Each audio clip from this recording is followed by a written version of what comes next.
Ekonom senior yang juga merupakan salah satu pendiri Institute for Development of Economics and Finance atau INDEF, Faisal Bahri, mengaku mendengar kabar Sri Mulyani Indrawati secara moral siap untuk mengundurkan diri dari posisinya sebagai Menteri Keuangan di pemerintahan Presiden Joko Widodo.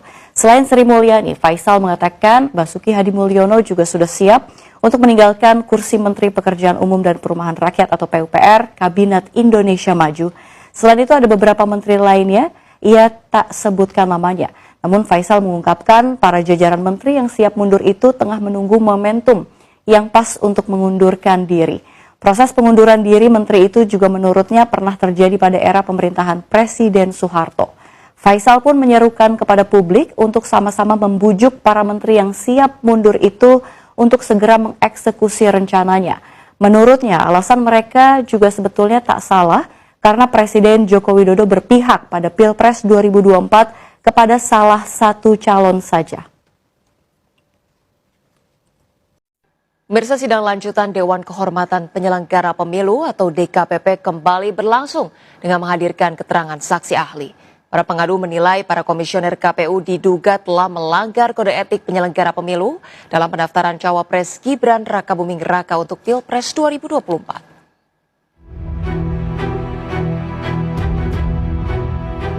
Tiga saksi ahli dihadirkan DKPP dalam sidang 4 perkara dugaan pelanggaran kode etik penyelenggaraan pemilu KEPP yang diduga dilakukan oleh ketua dan anggota KPU RI. Saksi ahli tersebut adalah Ratna Lukito, guru besar ilmu hukum UIN, dosen Universitas Andalas dan aktivis hukum Charles Simabura, dan mantan hakim MK Marwarar Siahaan.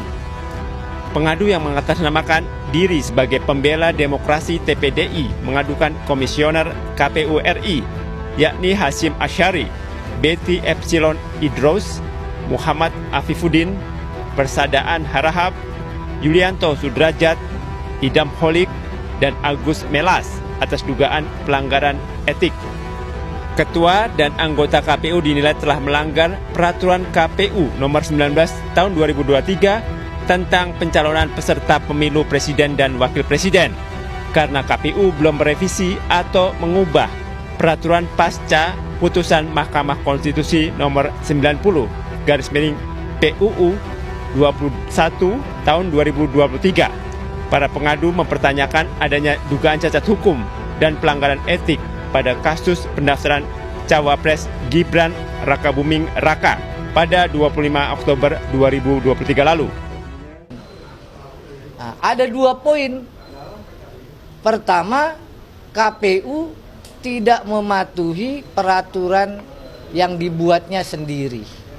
Tadi kita sudah dengar bahwa Gibran didaftarkan tanggal 25, semestinya saudara Gibran itu namanya dicoret tanggal 28 Oktober. Pertanyaannya, kok masih bisa sekarang? Itulah yang dibilang ahli tadi, ada cacat formil. Berdasarkan peraturan KPU nomor 19 tahun 2023 yang belum direvisi, Gibran belum memenuhi syarat untuk diajukan sebagai calon wakil presiden karena belum berusia 40 tahun. KPU baru mengubah persyaratan pada 3 November 2023 setelah pendaftaran cawapres. Menurut para pengadu, seharusnya pengajuan cawapres tersebut dicoret dan aturan tersebut mulai diberlakukan pada Pilpres 2029 mendatang. Hari ini saya nggak puas. Nggak puas sebagai prinsipal. Cuma menjadi pertanyaan saya melihat dari trik ya tadi itu kita mau dikelabui, ya kan? Ya. Jadi Presiden Joko Widodo mau mencoba mengakali kita dengan cara keluarkan kepres. Nah itu dia. Jadi nanti kepres itu dia bersembunyi di balik ketiak kepres. Ya, itu tadi. Tapi dengan keahlian Prof. Egy dan teman-teman, Alhamdulillah akhirnya hakim mau berpikir dengan akal sehat dan menerima itu. Bahkan juga membuka ruang untuk merevisi dari jabatan presiden menjadi pribadi Joko Widodo. Ya kan? Jadi sekali lagi ini kan sayang sekali. Tadi pagi Bung Rijal Fadila menulis tentang jasa palsu sama dengan presiden palsu, ya kan. Nah, mudah-mudahan ya kan pada sidang berikutnya. Ini proses sidangnya terbukti. Sidang terbukti bahwa jasa palsu sama dengan presiden palsu. Presiden palsu tidak boleh bersembunyi di bawah ketiak kepres. Kalau mau jahat aja, ya kan gitu ya. Kepres pun di bawah undang-undang. Kepres di bawah undang-undang, dia bisa mengakali seolah-olah kepres lebih tinggi dari undang-undang. Ada dua undang-undang HR sama HR dan itu dia. Jadi menurut saya sebagai prinsip mengajak kepada kita semua rakyat Indonesia, inilah konsekuensi jasa palsu, presiden palsu, akhirnya melahirkan presiden yang penuh dengan tipu-tipu. Sekian. ini kemenangan rakyat. Yes. Rakyat menang. Satu, berhasil mengganti majelis. Nah, ini bukan perjuangan ringan. Itu jangan lupakan dan itu. para penggugat sejarah semua berjuang. Kita semua yang hadir sini berjuang mewakili rakyat dan itu sukses. Majelis yang kurang benar, tidak benar diganti sekarang. Satu, kemenangan rakyat. Amin. Kemenangan rakyat kedua adalah bahwa Jokowi terpaksa harus nanda tangan. Itu kemenangan rakyat, memaksa Jokowi. Tanda tangan basah. Itu tanda tangan basah, ya. Yang ketiga, kemenangan rakyat di depan kita akan terbukti jasanya palsu. Allah. Dan yang keempat, presidennya palsu. Dari boneka kayu.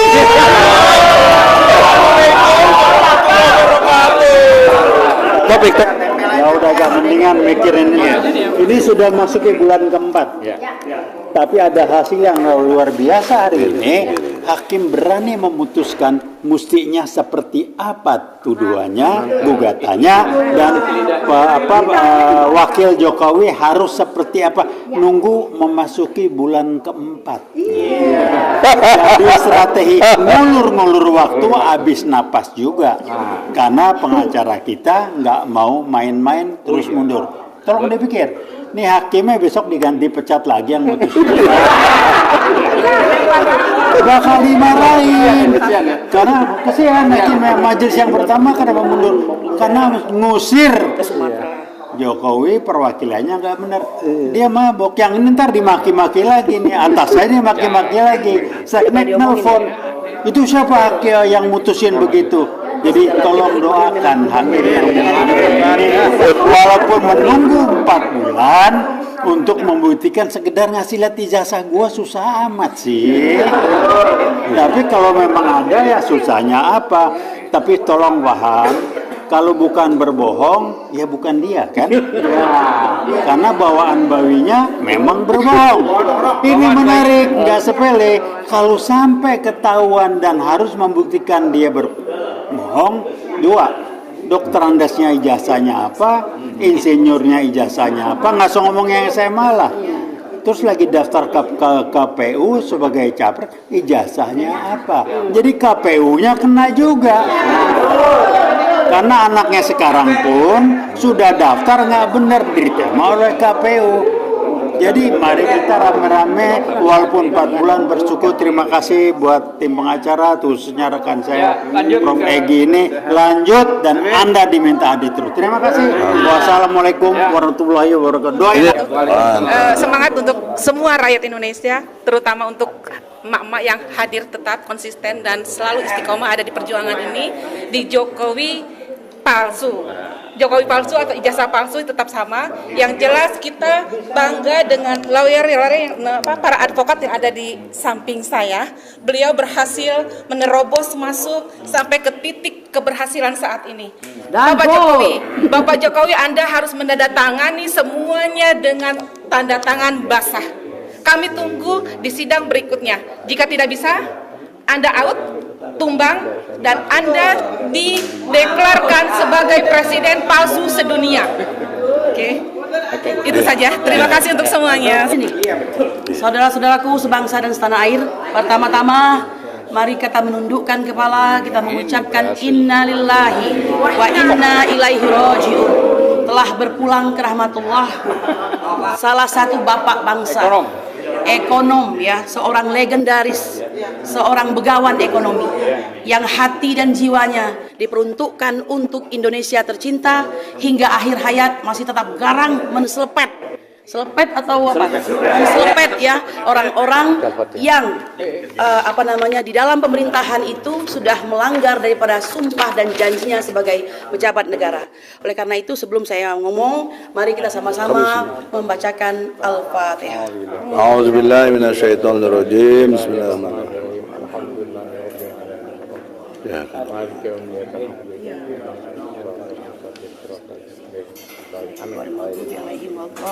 Amin. Al-Fatihah tadi kita persembahkan untuk yang tercinta, abang kebanggaan kita, Rizal Ramli, rahimakumullah. Saudara-saudaraku sebangsa dan setanah air, tadi saya sampaikan di hadapan hakim bahwa jihad yang paling utama itu adalah menyatakan kebenaran di hadapan penguasa. Jihad itu tidak hanya kami pengacara yang harus melakukan, tapi justru paling utama adalah kodi. Kodi itu adalah hakim, ya. Mereka lah yang menjadi dominus litis, yaitu orang yang dominan di dalam pengadilan, memberikan arahan dan memberikan keputusan. Betul atau tidak? Kenapa? Karena sekali mereka memutuskan, keputusan itu akan menjadi tonggak untuk menjalankan eksekusinya. Jika benar keputusannya, maka benarlah semua. Jika salah keputusannya, maka salah semuanya. Nah, oleh karena itu, sebagai tim hukum dan para penggugat yang sudah menyiapkan dengan sedemikian rupa, ya, bukan asal menggugat orang, bukan asal untuk memfitnah orang, maka kami pasti insya Allah mempunyai bukti-bukti fakta-fakta yang benar, ya. Nah, saudara-saudaraku sebangsa dan setanah air, tadi kami juga menyampaikan bahwa adalah sebuah keharusan untuk memajukan apa yang dimaksud dengan kebenaran. Hukum itu sendiri adalah obat. Sebenarnya kita meminta seorang Joko Widodo itu bisa bertindak sebagai orang yang memberi contoh, ya kan? Apapun juga suri teladan, apalagi kalau sudah digugat, berarti ada warga negara yang tidak puas.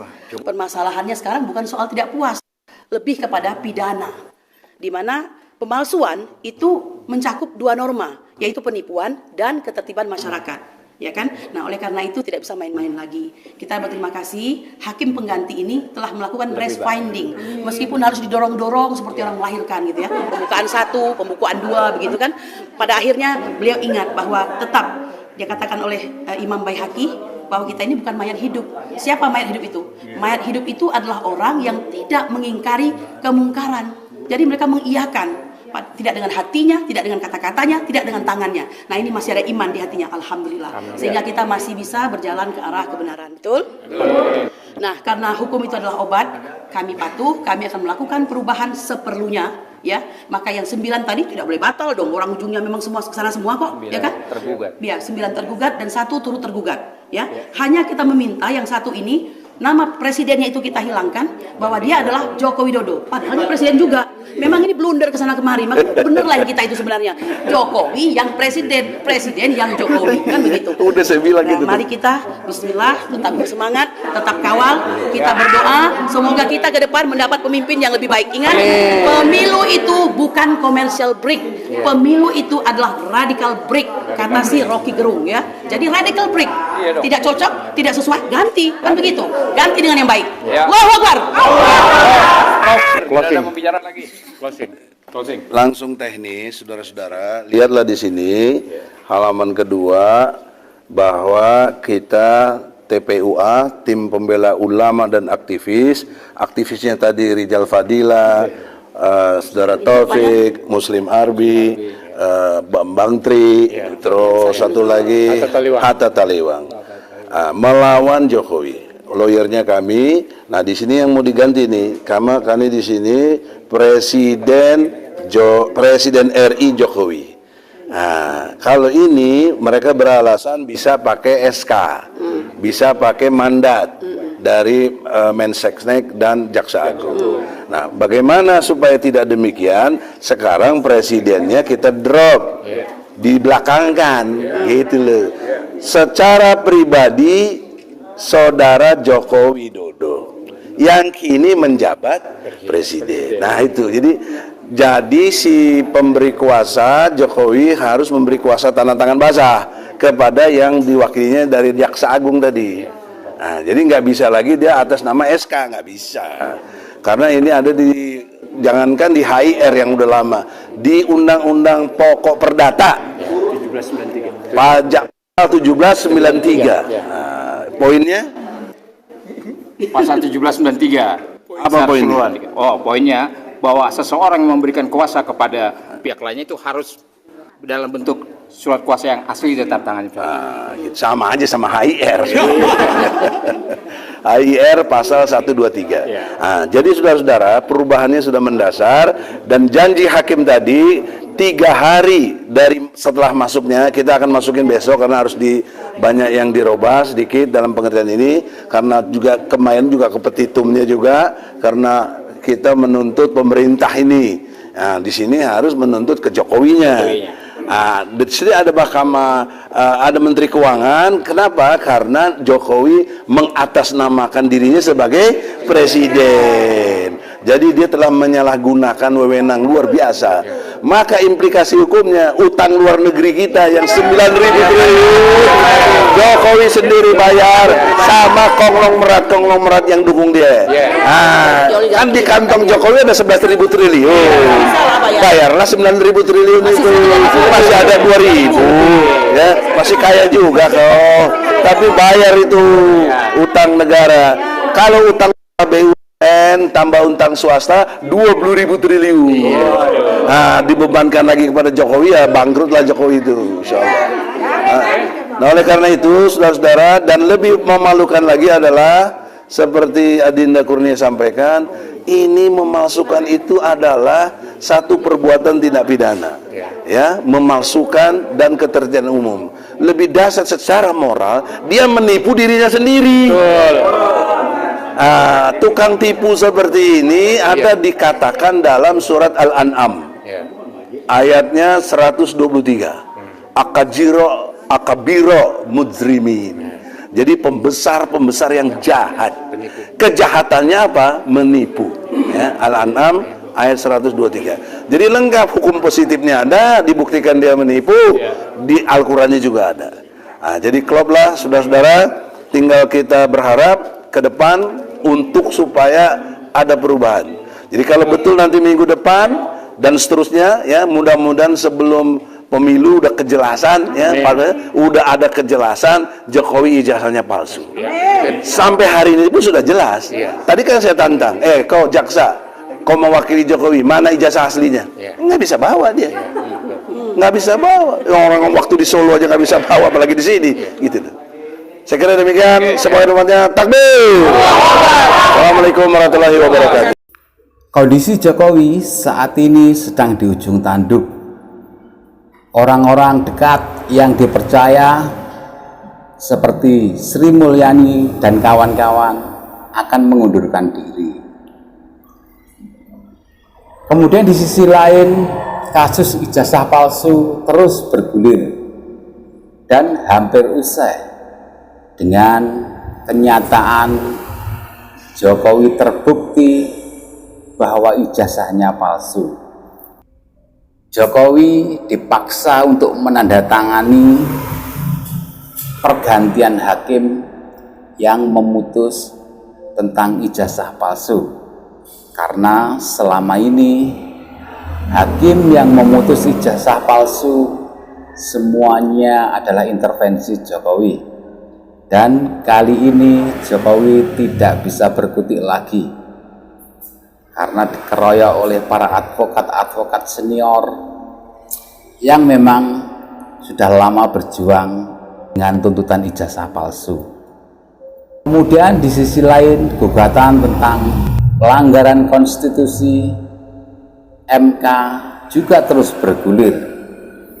Kemungkinan masih 50-50 dan untuk maju menjadi cawapres. Dengan melihat kenyataan ini, kita bisa memaklumi bahwa Jokowi dengan cara apapun melakukan supaya Pilpres nanti dimenangkan oleh Prabowo Gibran. meskipun itu dilakukan dengan kecurangan yang vulgar dan terang-terangan. Karena apa? Karena jerat hukum menanti Jokowi dan kawan-kawan jika nanti benar-benar jagoan Jokowi, yaitu Prabowo Gibran, tidak menjadi presiden. Dan sepertinya yang membuat Jokowi saat ini sangat gelisah, semakin lama elektabilitas dari Prabowo Gibran semakin menurun dan kubu Anies Baswedan semakin naik. Jika Pilpres tidak bisa dilakukan kemenangan satu putaran oleh 02, maka kemungkinan besar di putaran kedua Prabowo Gibran akan kalah. Sepandai apapun orang menyembunyikan keburukan, pastinya suatu saat nanti akan terbongkar. Dan saat inilah sudah terbongkar semua kebusukan-kebusukannya. Dan sudah saatnya 2024 nanti akan ganti presiden, dan itu adalah suatu bencana bagi Jokowi dan kawan-kawan. Jokowi saat ini hanya menunggu waktu saja, karena kekalahan sudah di depan mata. Sudah terlihat dari sudut matanya pandangan putus asa untuk kemenangan Prabowo Gibran. Bahkan dengan cara apapun dilakukan, semuanya bagaikan sia-sia. Karena apa? Semakin lama elektabilitas 02 semakin menurun. Masyarakat mulai cerdas akan sebuah kebenaran. Siapa aslinya Jokowi, dan selama ini yang ditutupi dengan pencitraan akhirnya terbongkar semua.